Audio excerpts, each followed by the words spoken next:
I just spent £3,000 to understand my father's health, and in this video we're going to run through each of the tests that we did, so maybe you can do the same thing for your parents and loved ones also. First test that we did was a 58 biomarker blood panel.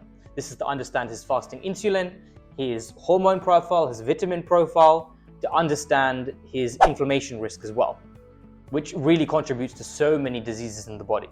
The second thing that we did was we did a DEXA scan. So a DEXA scan is the best analysis that we can possibly get of his body composition to understand the amount of lean mass that he has, which is really the longevity organ of the body, to also understand the percentage of subcutaneous and visceral fat that he had.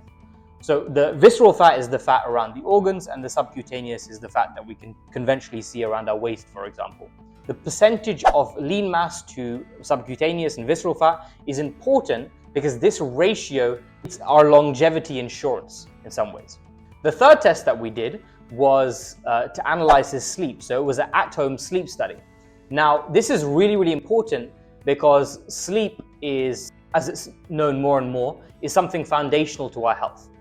So the sleep study basically analyzed what percentage of time my dad is in light sleep, in deep sleep, and in REM sleep.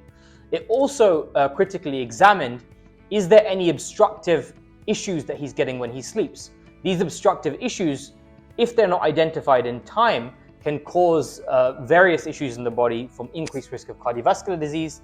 The fourth test that we did was more specific to my family background. So on both sides of my family, we have a big risk of coronary artery disease.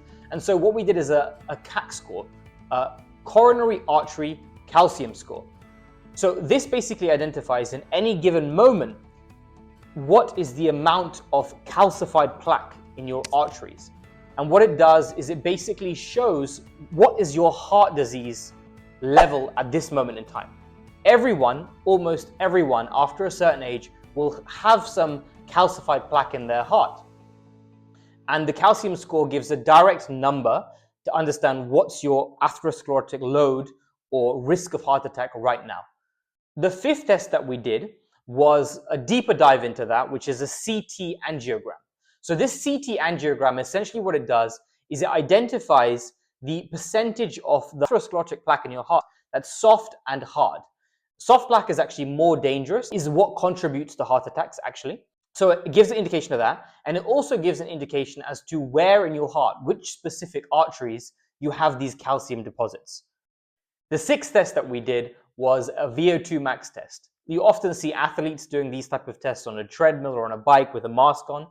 But the reason for this is it gives us an indication as to the maximal capacity for my father's heart and lungs. The reason that we chose to do this test is because the VO2 max is basically the best possible predictor of lifespan that we have. It's a correlation, but it's the best correlate that we have to lifespan at the moment. And I think with these 6 tests, they're a good starting point to understand your or your loved one's risk of health issues down the line.